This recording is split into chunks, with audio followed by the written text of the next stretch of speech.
ओम साईं राम सभी साईं भक्तों को। और आज हम हमारी चमत्कारी द्वारका माई के बारे में कुछ बात करते हैं। अच्छा, उससे पहले मैं कुछ बताना चाहती हूँ। मेरे चैनल का मकसद सिर्फ इतना है कि ये मैंने बाबा के नाम से जो है शुरू किया था, और मुझे किसी ने कहा कि आप इसको बंद मत करो इस तरीके से, क्योंकि मैंने इस पे 2-3 साल कुछ नहीं करा है।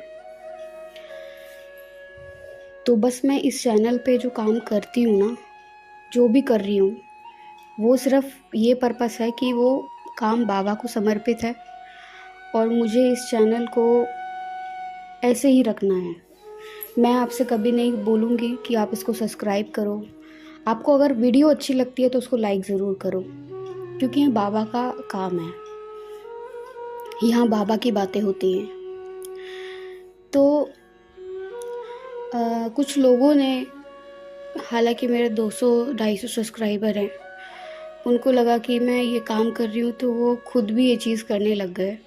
हालांकि वो बहुत अच्छे व्यूज़ उठा रहे थे, बहुत अच्छे, फिर भी उन्होंने ये सब करने लग गए। बट मैं आपको बता दूँ, मैं कोई आपकी कंपटीशन नहीं हूँ, और ना ही मैं बन सकती हूँ, ना ही मैं बनना चाहती हूँ। मेरे लिए यूट्यूब चैनल या व्यूज़ मैटर बिल्कुल नहीं करते। मेरे लिए जो मैटर करते हैं वो है सिर्फ बाबा, और कोई नहीं। मुझे प्रेम और प्रेम सिर्फ बाबा से है, व्यू से नहीं है, ठीक है। और चैनल को बस इसलिए कि ये बाबा को समर्पित है।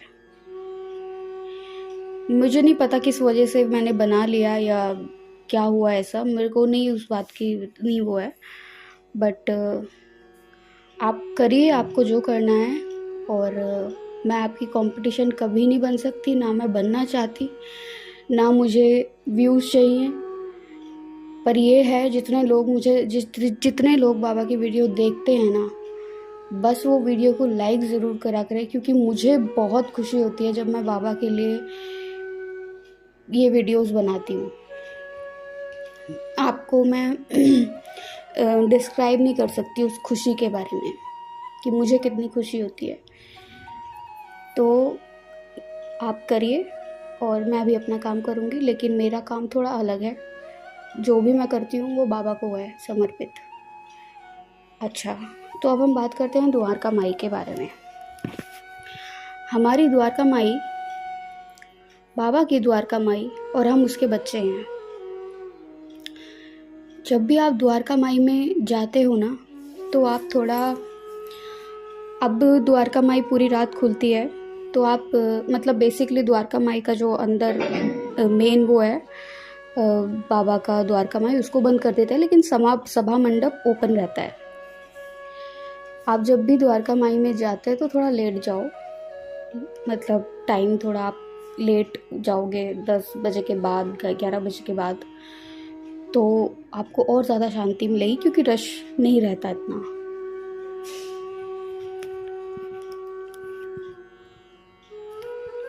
आपको रश बहुत कम मिलेगा, तो आपको रश बहुत कम मिलेगा वहाँ, अगर आप लेट जाएंगे थोड़ा।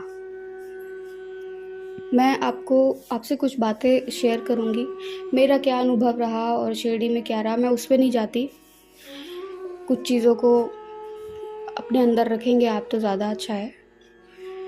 द्वारका माई में आप जब भी जाते हैं ना, तो आपको सबसे पहले जब आप एंटर करते हैं द्वारका माई में, तो आपको साइड में उदी रखी हुई दिखती है बाबा की, है ना। फिर बाबा का एक संत और शिला वाला एक चित्र है। फिर थोड़ा आगे जाते हैं तो वहाँ पे आपको अगरबत्ती का एक स्टैंड दिखता है, जहाँ पे बाबा धूप अगरबत्ती किया करते थे। फिर आप सीधा द्वारका माई में जाते हैं, आपको धुनी दिखती है। धुनी के बाद आपको हमारे जो है निम्बर भी दिखता है। निम्बर के बाद बाबा के अखंड दीप रखे हैं वहाँ पे बाबा की एक गेहूं की बोरी भी है। और जो चूल्हा, तुलसी क्यारा, ये सब सभा मंडप में है।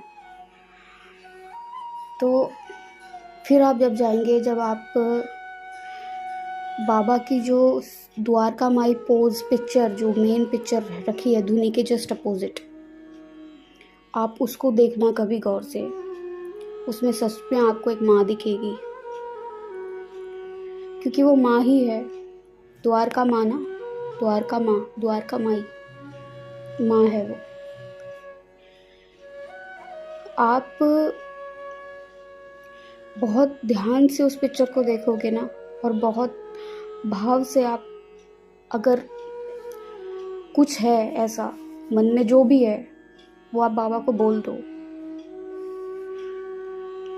बाबा आपको कभी ना कभी, या हो सकता है तभी, जवाब ज़रूर दें, क्योंकि द्वारका माई बहुत पावरफुल है, बहुत पावरफुल है। और मैं बाबा से प्रार्थना करती हूँ कि बाबा, जितने भी आपके भक्त हैं ना, जो शिरडी जाने के लिए आपसे प्रार्थना करते हैं, बाबा उनकी प्रार्थना ज़रूर सुनना, क्योंकि शिरडी कोई घूमने फिरने की जगह नहीं है, वो एक एहसास है, वो एहसास जो आप कभी ज़िंदगी भर नहीं भूल सकते हो। शिरडी वो जगह है, बाबा वो हैं।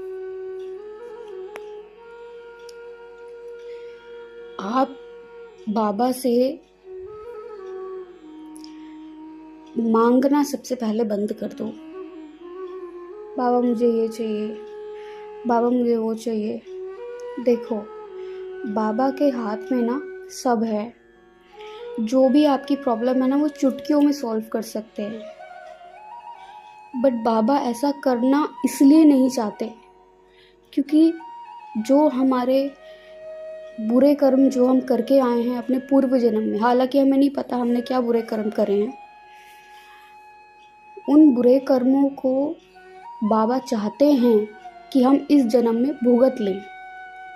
फिर जो हमारा अगला जन्म होगा वो अच्छा होगा।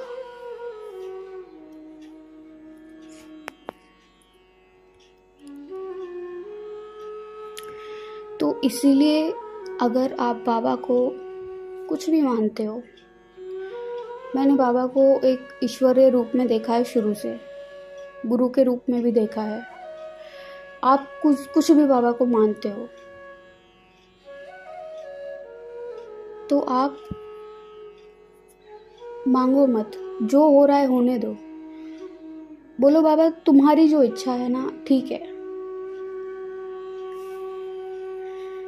अपनी तरफ से कोई गलत कर्म कार्य मत करो।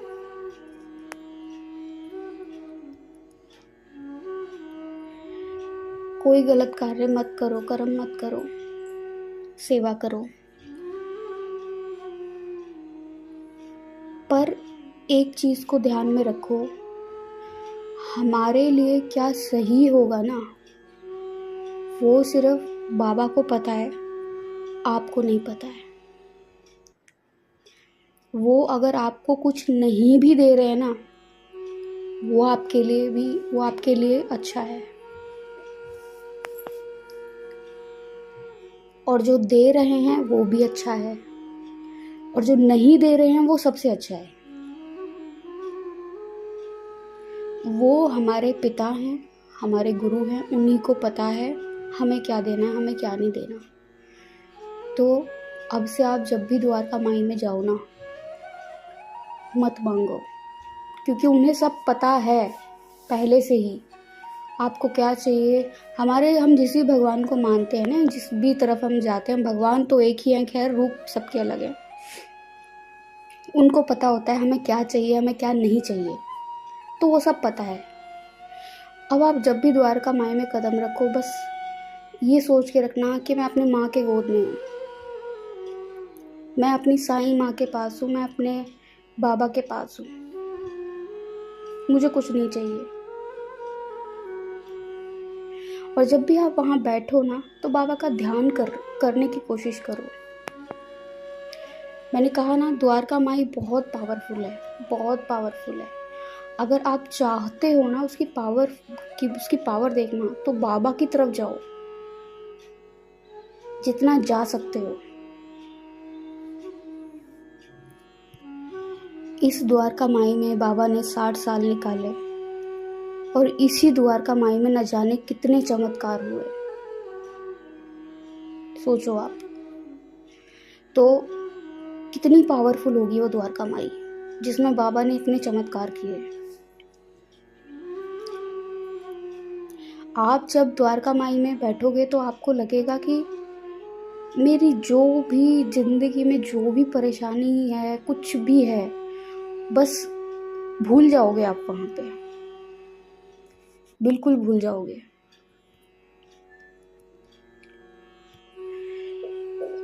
तो आपको ऐसा ही महसूस करना है कि हमारे साथ सिर्फ बाबा हैं और कोई नहीं है। हमारे साथ ना कोई नहीं हो सकता सिर्फ बाबा के अलावा। बस ये सोचना है, इतना ही करना है। आप जितना बाबा की तरफ चाहोगे ना, बाबा उतनी तेजी से आपकी तरफ आएंगे। तो आप सोच के देखिए, इस द्वारका माई में इतने चमत्कार किए बाबा ने, क्या वो द्वारका माई पावरफुल नहीं है? क्या वो द्वारका माई हमारी तकलीफ़ों से, हमारी प्रॉब्लम से बड़ी नहीं है? तो बाबा से मांगना बंद कर दो, समर्पण कर दो। जो होगा बाबा तुम्हें देखना है, मैं तुम्हारी औलाद हूँ, ठीक है? आपके सिवाय बाबा हमारा कोई नहीं है, ना कोई हो सकता है। ये उन भक्तों के लिए है जो बाबा को सच में बहुत भाव से मानते हैं, जो बहुत प्यार करते हैं।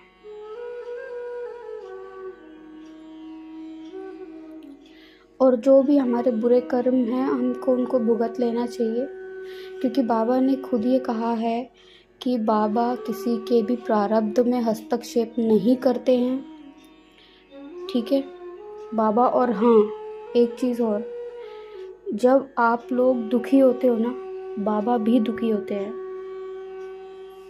बाबा भी दुखी होते हैं और बाबा को टेस्ट करना बंद कर दो।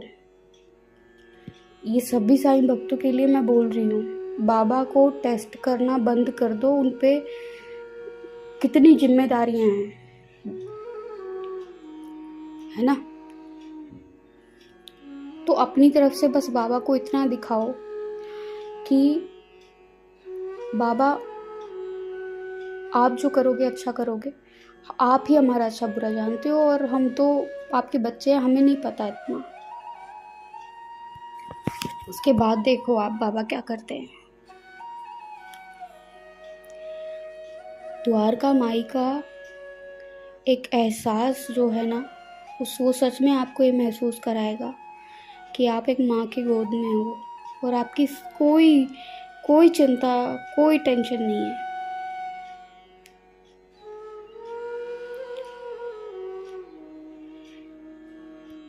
तो आप जब भी द्वारका माई जाए ना, सिर्फ और सिर्फ बाबा के लिए जाएं और हमारी साईं माँ के लिए जाएं। बस वहाँ पे सिर्फ बाबा के लिए जाएं। शिरडी जाओ, बाबा के लिए जाओ, कंटेंट बनाने के लिए मत जाओ। बाबा किसी का कंटेंट नहीं हो सकते हैं, व्यू नहीं हो सकते हैं, है ना? सिर्फ और सिर्फ बाबा के लिए जाओ। व्यू की चिंता छोड़ दो, चैनल की चिंता छोड़ दो। सिर्फ ये सोचो, जो है सिर्फ बाबा हैं और कोई नहीं है। मैं ये चाहती हूँ आप इस वीडियो को शेयर ज़रूर कीजिएगा। और मैं थोड़ी इमोशनल हो रही हूँ जब भी मैं द्वारका माई के बारे में बात कर रही हूँ। तो चलिए इस वीडियो का मैं एंड करती हूँ। ओम साईं राम, जय साईं राम, सबका मालिक है।